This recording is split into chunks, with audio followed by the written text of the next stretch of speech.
everyone, welcome to this week's midweek make. Today I'm sharing a little bit of a process with you on creating a title card for my pocket pages. I have been doing week by week at this stage, and I wanted to show you how I'd go about that.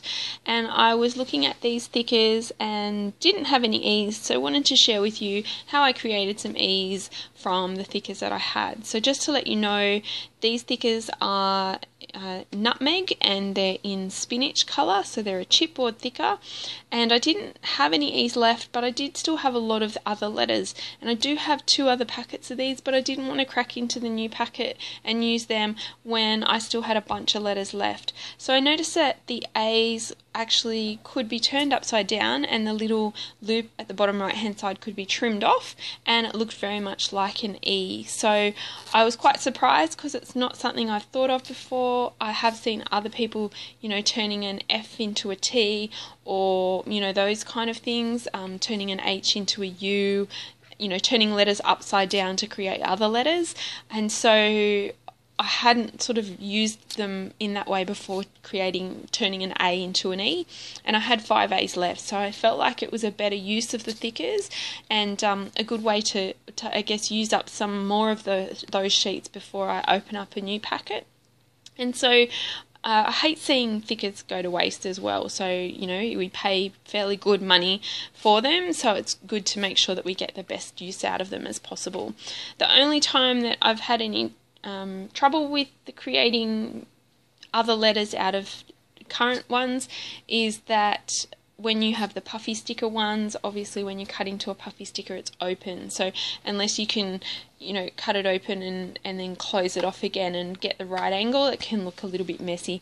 But definitely the foam ones are probably the easiest to do it with, and then the chipboard ones would be next. You just have to have a really good pair of scissors. So then I decided, that was kind of, I guess, the main thing I wanted to share with you and why I decided to press record on this card.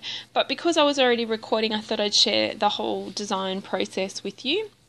So this 4x6 card is actually being used, the other side is actually being used in the previous week, and so this is choice of card has been predetermined for me, but I really like the cute banner on the left hand side, and I think that because there's a little bit of design on the card, I really don't need to do too much.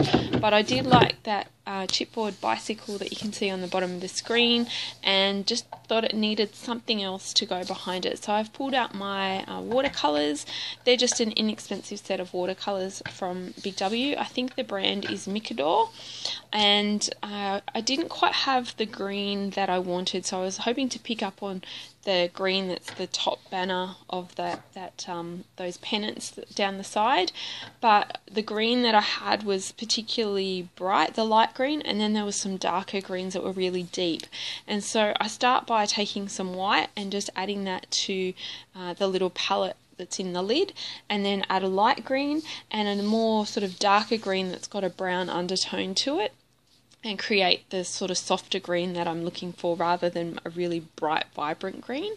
And so I just adding lots of water. Unfortunately, I ended up doing that off camera, so you can't see, but you will get to see the colour that it turns out to be.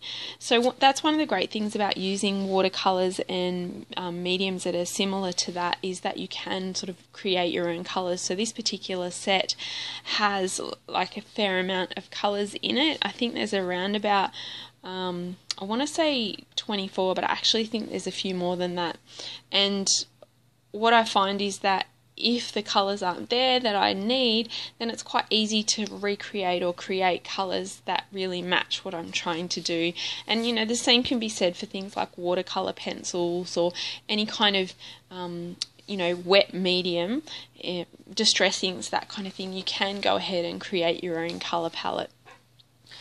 And so I find that they're great to work with, and I would definitely encourage you, to dabble around in those sorts of things. So that's that really nice soft green that I end up going with, and then I'm looking at this little chipboard sticker that you can see.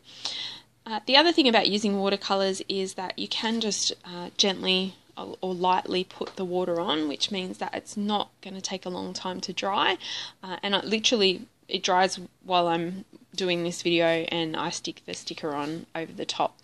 And you should probably be quite sparing with it anyway, because if you're not sparing with it on standard Project Life sort of style cards, you'll find that they will warp a little bit. And so I'm just getting my roller date stamp out and using black archival ink to stamp the dates. So the reason I stamp the dates is, first of all, it's a album for my son and his first 12 months of life, and obviously it's not a, it goes from, the week doesn't go from Monday to Sunday, it does go from, midweek to midweek sort of thing. So I like to include the date there. I generally don't stamp the date on my photos or on the individual sort of pockets at all. Occasionally I do, but most of the time I'm just going by the dates on the top of the week. So I'm not I don't do the pockets in chronological order or anything like that. I think I do it more for how it appeals to me, and how it's all fits together in the whole process. The colours are spread across the page, that kind of thing.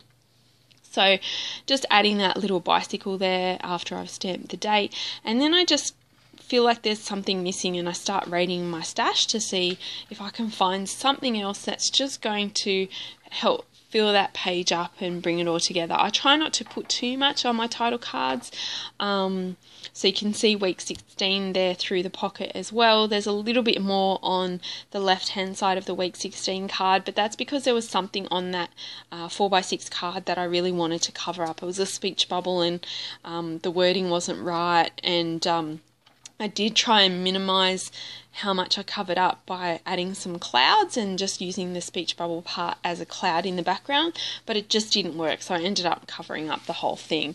But really it's just having, the title, so what week it is, maybe a little bit of decoration, and the date stamped at the bottom. And because you're using 4x6 cards that already have a little bit of decoration to it, you don't really need too much anyway.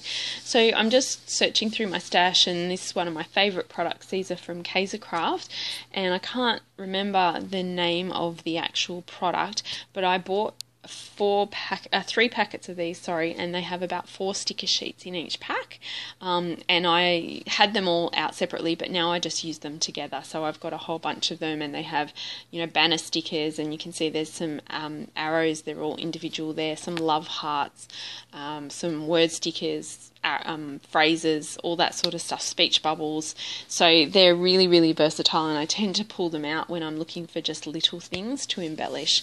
And so I end up finding this sticker called Love and Life, or that says Loving Life, and I add that to the title card, and then I'm pretty much done. So I'd love to hear in the comments below how you use your thickers to the best advantage, how you use them up. What do you do with leftover thickers where you've kind of gutted them and there's not too many letters left? I'd love to hear what you do, because I'd like to do something with my leftovers.